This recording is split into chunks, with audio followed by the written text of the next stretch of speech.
दोस्तों, आप सभी का स्वागत है आपके अपने ही चैनल अनुज रीना की लाइफ में। गोवर्धन पूजा की कथा। जय श्री कृष्णा, राधे राधे। दोस्तों, आज कार्तिक मास के शुक्ल पक्ष की प्रतिपदा तिथि है और आज ही के दिन गोवर्धन पूजा का पर्व मनाया जाता है। कुछ स्थानों पर इसे अन्नकूट के नाम से भी जाना जाता है। अन्नकूट शब्द का अर्थ होता है अन्न का समूह। विभिन्न प्रकार के अन्न को समर्पित और वितरित करने के कारण ही इस उत्सव या पर्व का नाम अन्नकूट पड़ा। अन्नकूट या गोवर्धन पूजा भगवान श्री कृष्ण के अवतार के बाद द्वापर युग से प्रारंभ हुई। इसमें हिंदू धर्म के लोग घर के आंगन में गाय के गोबर से गोवर्धन नाथ जी की प्रतिमा बनाकर उनका पूजन करते हैं। उसके बाद गिरिराज भगवान को प्रसन्न करने के लिए उन्हें अन्नकूट का भोग लगाया जाता है। इस दिन अनेक प्रकार के पकवान मिठाई से भगवान को भोग लगाया जाता है। इस दिन धन दौलत गाड़ी अच्छे मकान के लिए श्री कृष्ण जी और माता लक्ष्मी को प्रसन्न किया जाता है ताकि नौकरी या व्यापार में खूब तरक्की मिल सके। तो आज मैं आपको सुना रही हूँ गोवर्धन पर्व की बड़ी ही दुर्लभ कथा। तो इन कथाओं को बड़ी ही श्रद्धा और प्रसन्न चित्त मन से पूरा अवश्य सुनिएगा। इन कथाओं को सुनने से मनुष्यों को सभी मनोकामनाएं पूर्ण हो जाती हैं। भगवान की गोवर्धन लीला के समय जब इंद्रदेव वर्षा और विनाश का तांडव करके थक गए, वह वृंदावन और वृंदावन वासियों को कुछ भी अहित नहीं कर पाए, तब वह बहुत लज्जित हुए। वह भगवान की लीला और उनकी शक्ति को पहचान चुके थे। उनका अभिमान चूर चूर हो गया चुका था। वह भगवान से अपने कृत्य के लिए क्षमा मांगने की सोच रहे थे, किंतु साहस नहीं कर पा रहे थे। तभी आकाश मार्ग में तेज प्रकाश हुआ और घंटियों की मधुर ध्वनि गूंजने लगी। कुछ ही देर में गोमाता सुरभि वहां प्रकट हुई और इंद्र को संबोधित करते हुए बोली, हे देवराज, मैंने अब तक आपको गोवंश का रक्षक ही समझा था, किंतु अब मेरा भ्रम टूट चुका है। आपने अपने अहंकार के कारण वृंदावन के पूर्ण गोवंश को समाप्त करने के लिए अपनी पूरी शक्ति का प्रयोग किया है, किंतु धन्य है भगवान श्री कृष्ण, जिन्होंने गोवंश की ही नहीं समस्त वृंदावन वासियों की आपके कोप से रक्षा की। सत्य में तो वही गो रक्षक है, जिन्होंने गोवंश के किसी भी प्राणी का तनिक भी अहित नहीं होने दिया। अतः मैं आपको गोवंश का रक्षक मानने से इनकार करती हूँ। मैं जा रही हूँ वृंदावन की पावन धरती पर, जहाँ भगवान श्री कृष्ण अपनी लीला कर रहे हैं। मैं जा रही हूँ श्री हरि के चरणों की वंदना करने। ऐसा कहकर गौ माता सुरभि वृंदावन की ओर चल पड़ी। वृंदावन पहुंचकर गौ माता सुरभि भगवान श्री कृष्ण के सम्मुख प्रकट हुई। गोमाता को अपने सम्मुख देखकर भगवान कृष्ण अत्यंत प्रसन्न हुए। उन्होंने उनके आने का कारण पूछा। गोमाता सुरभि बोली, हे स्वामी, आप तीनों लोकों के पालनहार हैं। आज आपने अपनी लीला से वृंदावन के समस्त गोवंश की रक्षा की है। मैं आपके चरणों की वंदना करती हूँ। हे नाथ, आज मैं बहुत प्रसन्न हूँ। हे स्वामी, यूं तो समस्त सृष्टि आपके संकेत मात्र से ही चलयमान है। आप ही समस्त सृष्टि के उत्पत्ति का कारण हैं। आप ही एकमात्र दाता हैं। समस्त संसार आप ही से उपभोग प्राप्त करता है। किंतु हे स्वामी, आज मैं आपको कुछ देना चाहती हूँ, कृपया कर उसे स्वीकार करें। तब भगवान प्रेम पूर्वक बोले, हे माता, आप मुझको अपनी माता के समान ही प्रिय हैं। आप जो भी देंगी उसको प्राप्त करना मेरा सौभाग्य होगा। यह सुनकर गौ माता सुरभि अत्यंत प्रसन्न हुई और बोली, हे स्वामी, आपके इस संसार में अनेकों नाम हैं, किंतु आज मैं भी आपको एक नाम देना चाहती हूँ, कृपया कर उसे स्वीकार करें। तब भगवान अत्यंत प्रसन्न होते हुए बोले, अवश्य माता, शीघ्र ही बताएं। गौ माता सुरभि बोली, हे नाथ, आपने समस्त गोवंश की रक्षा की है, इसलिए आज से आप गोविंद नाम से पुकारे जाएंगे। गोविंद नाम सुनकर भगवान कृष्ण प्रसन्नता से झूम उठे और गौ माता सुरभि से बोले, हे माता, आपका दिया यह नाम अत्यंत सुंदर है। मैं इसको सहर्ष स्वीकार करता हूँ। मेरे जितने भी नाम हैं उन सभी नामों में यह नाम मुझको अधिक प्रिय होगा। मैं आपको वचन देता हूँ कि आज से मेरा जो भी भक्त मुझको गोविंद नाम से पुकारेगा उसके सभी दुख में स्वयं ही हरण करूँगा। भगवान और गोमाता सुरभि के मध्य यह वार्तालाप चल ही रहा था कि तभी वहाँ देवराज इंद्र भी आ पहुँचे। उन्होंने भगवान से अपने अपराध के लिए क्षमा मांगी और गोविंद नाम से भगवान की वंदना की। भगवान ने प्रसन्न होकर इंद्र को क्षमा कर दिया। तत्पश्चात देवराज इंद्र और गोमाता सुरभि ने प्रभु से विदा ली। इस प्रकार मेरे ठाकुर जी का एक और नाम पड़ा गोविंद, क्योंकि भगवान श्री कृष्ण को गायों से विशेष स्नेह था। अतः सुरभि माता द्वारा दिया गया यह गोविंद नाम भगवान को अत्यंत प्रिय है।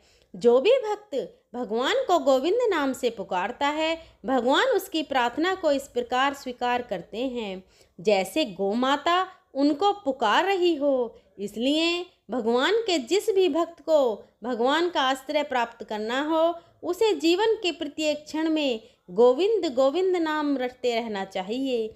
आइए अब गोवर्धन पर्व की दूसरी कथा को सुनते हैं। कथा के अनुसार देवराज इंद्र को अभिमान हो गया था और इंद्र का अभिमान चूर करने हेतु भगवान श्री कृष्ण, जो स्वयं लीलाधारी श्री हरि विष्णु के अवतार हैं, उन्होंने एक लीला रची। प्रभु की इस लीला में यूं हुआ कि एक दिन उन्होंने देखा कि सभी ब्रजवासी उत्तम पकवान बना रहे हैं और किसी पूजा की तैयारी में जुटे हैं। भगवान श्री कृष्ण जी ने बड़े भोलेपन से मैया यशोदा से प्रश्न किया, मैया, यह आप लोग किनकी पूजा की तैयारी कर रहे हैं? कृष्ण जी की बातें सुनकर माता यशोदा बोली, लल्ला, हम देवराज इंद्र की पूजा के लिए अन्नकूट की तैयारी कर रहे हैं। माँ के ऐसा कहने पर भगवान श्री कृष्ण जी बोले, माँ, हम इंद्र की पूजा क्यों करते हैं? मैया ने कहा, वह वर्षा करते हैं जिससे अन्न की उपज होती है, उनसे हमारी गायों को चारा मिलता है। भगवान श्री कृष्ण जी बोले, हमें तो गोवर्धन पर्वत की पूजा करनी चाहिए, क्योंकि हमारी गायें वहीं चरती हैं। इस दृष्टि से गोवर्धन पर्वत ही पूजनीय है। और इंद्र तो कभी दर्शन भी नहीं देते हैं, वह पूजा न करने पर क्रोधित भी होते हैं। अतः ऐसे अहंकारी की पूजा नहीं करनी चाहिए। लीलाधारी की लीला और माया से सभी ने इंद्र के स्थान पर गोवर्धन पर्वत की पूजा की। देवराज इंद्र ने इसे अपना अपमान समझा और मूसलाधार वर्षा आरंभ कर दी।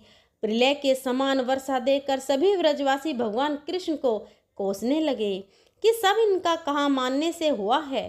तब मुरलीधर ने मुरली कमर में डाली और यह कनिष्ठिका पर पूरा गोवर्धन पर्वत को उठा लिए और सभी व्रजवासियों को उसमें अपने गाय और बछड़े समेत शरण लेने के लिए बुलाया।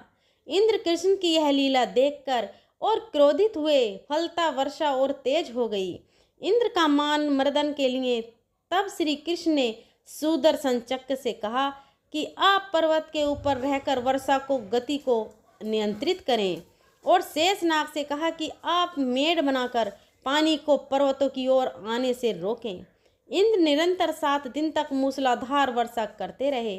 तब उन्हें लगा कि उनका सामना करने वाला कोई आम मनुष्य नहीं हो सकता। अतः वे ब्रह्मा जी के पास पहुँचे और सब वृतांत कह सुनाया। ब्रह्मा जी ने इंद्र से कहा कि आप जिस कृष्ण की बात कर रहे हैं वह भगवान विष्णु के साक्षात अंश हैं और पूर्ण पुरुषोत्तम नारायण हैं। ब्रह्मा जी के मुख से यह सुनकर इंद्र अत्यंत लज्जित हुए और श्री कृष्ण जी से कहा कि प्रभु, मैं आपको पहचान न सका, इसलिए अहंकारवश भूल कर बैठा। आप दयालु हैं और कृपालु हैं, इसलिए मेरी भूल को क्षमा करें। इसके पश्चात देवराज इंद्र ने मुरलीधर की पूजा कर उन्हें भोग लगाया और भगवान से क्षमा मांगकर अपने लोक को चले गए। तब भगवान श्री कृष्ण जी के कहने पर ब्रज के लोग अपने पशु आदि के साथ पर्वत के नीचे से निकलकर अपने घरों को चले गए। तत्पश्चात श्री कृष्ण जी ने पर्वत को उसी स्थान पर ज्यों का त्यों रख दिया। हे गोवर्धन महाराज, हे भगवान श्री कृष्ण, जिस प्रकार से आपने ब्रज मंडल के निवासियों की भारी वृष्टि से रक्षा की, उसी प्रकार से हमारी भी सभी प्रकार की मुसीबतों से रक्षा करना। अपनी छत्र छाया में हमें सदैव सुरक्षित रखना और हमें सदा मार्ग में ही प्रेरित करना। इस दिन से भगवान श्री कृष्ण जी का एक नाम गिरिराज भी हो गया। बोलिए श्री राधा कृष्ण भगवान की जय। बोलो गिरिराज महाराज की जय। आइए अब गोवर्धन पर्वत की दूसरी कथा को सुनते हैं। गोवर्धन पर्वत को लेकर धार्मिक मान्यता है कि यह पर्वत हर रोज तिल भर घटता जाता है। इसके पीछे एक रोचक कथा है। हर रोज घटने का कारण ऋषि पुलस्त्य का श्राप है। कथा के अनुसार एक बार ऋषि पुलस्त्य गिरिराज पर्वत के पास से गुजर रहे थे। तभी उन्हें इसकी खूबसूरती इतनी पसंद आई कि वे मंत्रमुग्ध हो गए। ऋषि पुलस्त्य ने द्रोणाचल पर्वत से निवेदन किया कि मैं काशी में रहता हूँ, आप अपने पुत्र गोवर्धन को मुझे दे दीजिए। मैं उसे काशी में स्थापित करूँगा और वहीं रहकर इसकी पूजा करूँगा। पिता द्रोणाचल पुत्र गोवर्धन के बिछोह से दुखी हुए। गोवर्धन ने कहा, हे महात्मा, मैं आपके साथ चलूँगा, लेकिन मेरी एक शर्त है। शर्त यह है कि आप मुझे सबसे पहले जहाँ भी रख देंगे मैं वहीं स्थापित हो जाऊँगा। पुलस्त्य ने शर्त मान ली। गोवर्धन ने ऋषि से कहा, मैं 2 योजन ऊंचा और 5 योजन चौड़ा हूँ, आप मुझे काशी कैसे लेकर जाएंगे? तब ऋषि ने कहा, मैं अपने तपोबल के माध्यम से तुम्हें अपनी हथेली पर उठाकर ले जाऊंगा। ऋषि पर्वत को उठाकर चलने लगे। रास्ते में ब्रज आया। तब गोवर्धन पर्वत को देखा कि यहाँ पर भगवान श्री कृष्ण अपने बाल्यकाल में लीला कर रहे हैं। बड़ा मनोहरी दृश्य, मन भावन जगह है। उनकी वहाँ ठहरने की इच्छा हुई। इसके बाद गोवर्धन पर्वत ऋषि के हाथों में अपना भार बढ़ाने लगे, जिससे ऋषि ने आराम और साधना के लिए पर्वत को नीचे रख दिया। ऋषि पुलस्त्य ने यह बात भूल गए थे कि उन्हें गोवर्धन पर्वत को कहीं भी नहीं रखना है। साधना के बाद ऋषि ने पर्वत को उठाने की बहुत कोशिश की, लेकिन पर्वत हिला तक नहीं। इससे ऋषि पुलस्त्य बहुत क्रोधित हो गए और उन्होंने श्राप दे दिया कि तुमने मेरी मनोरथ को पूर्ण होने नहीं दिया, इसलिए अब हर रोज तिल भर तुम्हारा क्षरण होता जाएगा। माना जाता है कि उसी समय से गिरिराज पर्वत हर रोज घट रहा है। आइए अब गोवर्धन गिरिराज जी के प्राकट्य होने की कथा को सुनते हैं। धार्मिक दृष्टि से गिरिराज जी का प्राचीन काल से ही ब्रज में सर्वाधिक परिपूर्ण स्थान और महत्व रहा है। ब्रज में मान्यता है कि श्री गिरिराज जी की तलहटी एवं कंदराओं में भगवान श्री कृष्ण तथा श्री राधा जी के विहार स्थल रहे हैं, अतः इस भूमि का विशेष महत्व है। गिरिराज गोवर्धन के अवतरण के संबंध में गर्ग संहिता में उल्लेख है कि भारत के पश्चिमी भाग में स्थित सालमली द्वीप में पर्वतराज श्री द्रोणाचल के घर में उनकी पत्नी के गर्भ से श्री गोवर्धन नाथ जी का जन्म हुआ। देवताओं ने पुष्प वर्षा करके श्री गोवर्धन जी की वंदना की। एक समय ऋषि पुलस्त्य भ्रमण करते हुए वहां गए। वहां नाना प्रकार के हरे भरे वृक्ष लताओं से परिपूर्ण सुंदर श्यामल गोवर्धन को देखकर उन्हें अपने स्थल पर स्थापित करने की प्रबल इच्छा जागृत हो गई, क्योंकि काशी के निकट कोई ऐसा पर्वत नहीं था जहां शांति से बैठकर वे भोजन कर सकें। अतः ऋषि पुलस्त्य जी ने द्रोणाचल जी से गोवर्धन जी को देने के लिए अनुरोध किया। पर्वतराज बाध्य होने से इनकार नहीं कर सके। गोवर्धन जी ने दुखी होकर ऋषि से यह तय कर लिया कि मैं आपके हाथ में रहकर ही चलूँगा और आप मुझे कहीं भी नीचे नहीं रख सकेंगे। यदि किसी प्रकार नीचे रख देंगे तो मैं वहां स्थापित हो जाऊंगा और तिल भर भी आगे नहीं चलूंगा। पुलस्त्य ऋषि ने उस शर्त को स्वीकार कर अपने हाथ में गोवर्धन जी को रख काशी का प्रस्थान किया। मथुरा पहुंचने तक तो गिरिराज जी हल्के रहे, लेकिन फिर इतने भारी हो गए कि ऋषि हाथ में रखने में असमर्थ हो गए और उन्हें भूमि पर रख दिया। संध्या वंदन, स्नान तथा भोजन के उपरांत ऋषि चेष्टा पूर्वक गिरिराज जी को उठाने लगे तो गिरिराज जी ने जाने से इनकार कर दिया। तब ऋषि ने क्रुद्ध होकर यह श्राप दिया कि तुम नित्य प्रति एक तिल के समान घटते जाओगे। गिरिराज जी ने ऋषि के श्राप को ग्रहण किया, किंतु उन्हें ज्ञात था कि श्याम सुंदर श्री कृष्ण भगवान ब्रज में अवतरित होकर विविध लीलाएं करेंगे, जिससे मैं कृतार्थ हो जाऊंगा।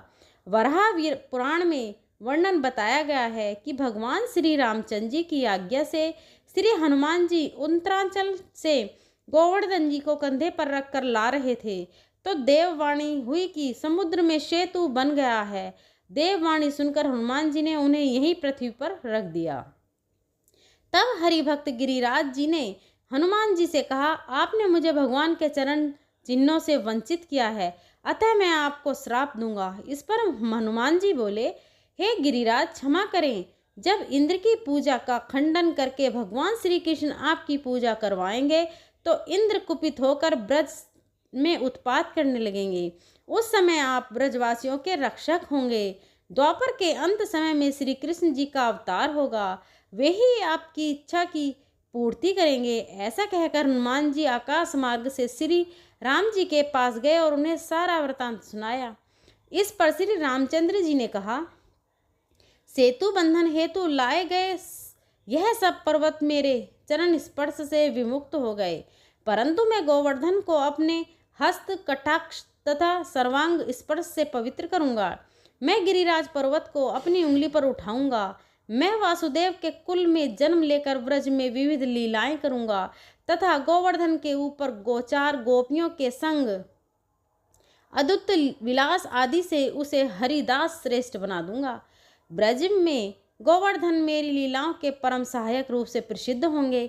गोवर्धन की उत्पत्ति के बारे में गर्ग संहिता में इस प्रकार से भी कहा गया है कि जब देवताओं ने संताप के कारण प्रार्थना की तो श्री कृष्ण जी ने ब्रज के उद्धार हेतु अवतार धारण करने की इच्छा जताई। जब श्री कृष्ण ने श्री राधा जी को यह बात बताई तो वे बोली, मैं आपका वियोग एक पल भी नहीं सह सकती। इस पर श्री कृष्ण जी ने कहा कि मैं आपको संग लेकर ही ब्रज में अवतरण धारण करूंगा। इस पर श्री राधिका जी ने कहा, हे प्राणनाथ, जहाँ वृंदावन नहीं है, जहाँ यह यमुना नदी नहीं है तथा जहाँ गोवर्धन पर्वत नहीं है, वहाँ मेरे मन को सुख नहीं मिल सकता। यह सुनकर श्री कृष्ण जी ने अपने धाम गोलोक से 84 कोस विस्तृत भूमि और गिरिराज, गोवर्धन और यमुना नदी को भूतल पर भेज दिया। बोलिए श्री राधा कृष्ण भगवान की जय, तुलसी मैया की जय, विष्णु भगवान की जय। ब्रह्मा वैवर्त पुराण के अनुसार रा का अर्थ है पाना और धा का अर्थ है मोक्ष, अर्थात श्री राधा जी के नाम जप से ही श्री कृष्ण और मोक्ष की प्राप्ति हो जाती है। पूर्व काल में श्री राधा ने सतश्रृंगार पर्वत पर एक सहस्त्र दिव्य युग तक निराहार रहकर तपस्या की। इससे वे अत्यंत दुर्बल हो गईं। भगवान श्री कृष्ण जी ने देखा कि श्री राधा चंद्रमा की एक कला के समान अत्यंत कृष्ण हो गई हैं। तब भगवान श्री कृष्ण करुण से द्रवित होकर श्री राधा को छाती से लगाकर फूट फूट कर रोने लगे। भगवान श्री कृष्ण ने श्री राधा को वर देते हुए कहा, राधे, तुम्हारा स्थान मेरे वक्ष स्थल पर है, तुम यहीं रहो। मुझसे तुम्हारी अविचल प्रेम भक्ति हो। सौभाग्यमान प्रेम गौरव की दृष्टि से तुम मेरे लिए सर्वश्रेष्ठ और सर्वाधिक प्रियतमा बनी रहो। संसार की समस्त युवतियों के में तुम्हारा सबसे ऊंचा पद स्थान है। मैं सदा तुम्हारे गुण गाऊंगा, पूजा करूंगा। तुम सदा मुझे अपना अधीन समझो। मैं तुम्हारी प्रत्येक आज्ञा का पालन करने के लिए बाध्य रहूंगा। जैसे आभूषण शरीर की शोभा है, उसी प्रकार तुम मेरी शोभा हो। भगवान श्री कृष्ण जी कहते हैं, श्री राधा मेरी परम आत्मा है, मेरा जीवन है। श्री राधा से ही प्रेम प्राप्त करके मैं उस प्रेम को अपने भक्तों में बांटता हूँ। भगवान श्री कृष्ण जी की सेवा से ही श्री राधा जी ने सबसे अधिक मनोहर रूप, सौभाग्य, मान, गौरव तथा श्री कृष्ण के हृदय स्थल में स्थान पाया है। वृंदावन की लीला में लौकिक दृष्टि से तो श्री कृष्ण जी 11 वर्ष की अवस्था में ही ब्रज का परित्याग करके मथुरा आ गए थे। इतनी छोटी अवस्था में स्त्रियों के साथ प्रणय की बात कल्पना में भी नहीं आती, और अलौकिक जगत में श्री राधा कृष्ण दोनों सर्वथा एक ही हैं।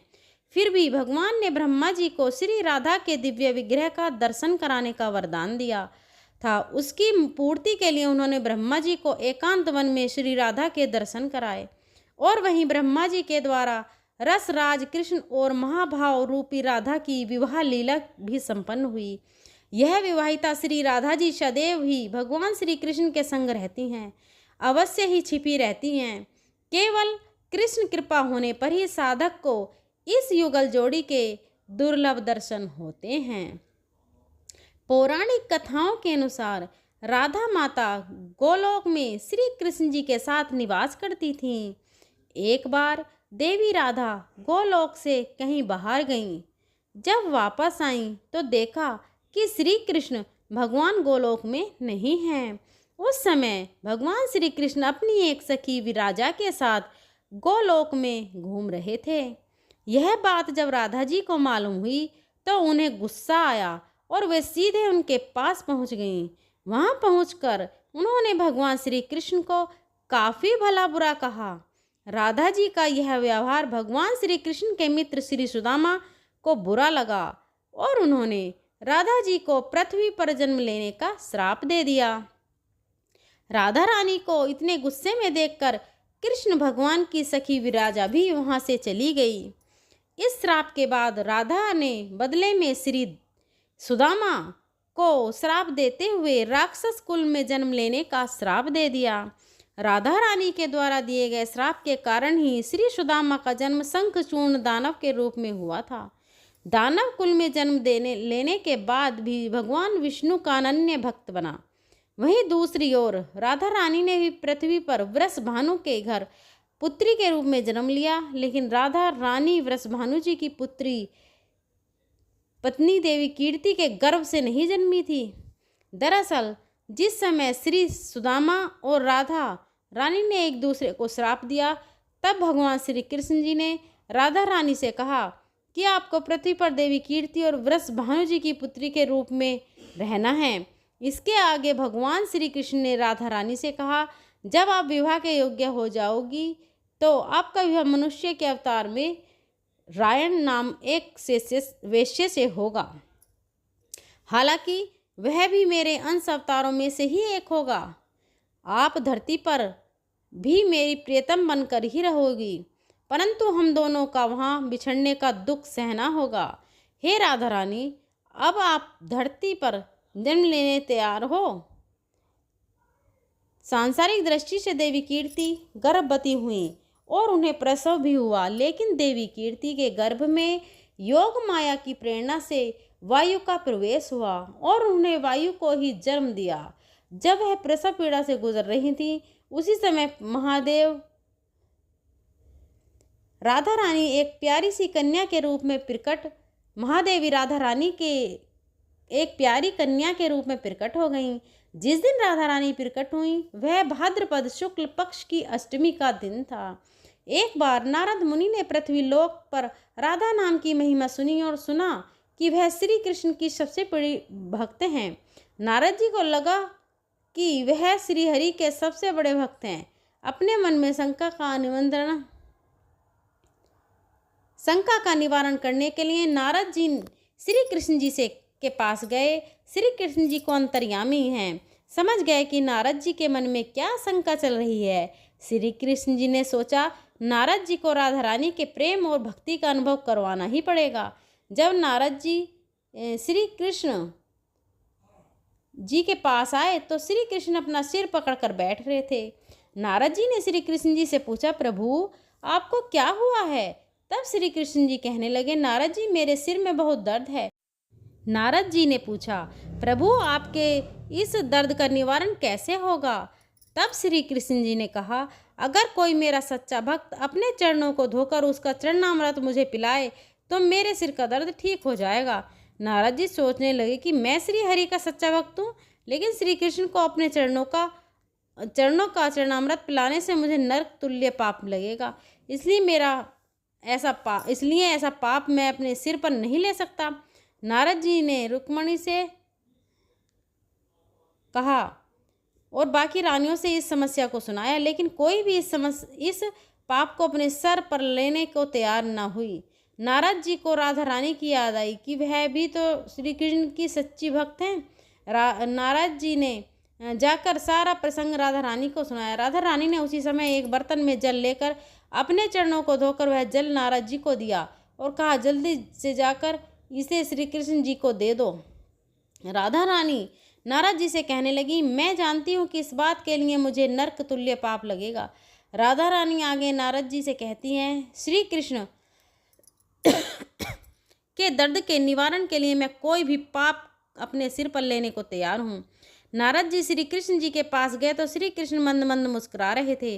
अब तक नारद जी समझ गए कि राधा रानी श्री कृष्ण से निश्चल प्रेम करती हैं और उनकी सबसे बड़ी भक्त हैं, तथा श्री कृष्ण के यह सारी लीला मुझे यह एहसास कराने के लिए रची है कि राधा रानी कृष्ण भगवान की जय हो।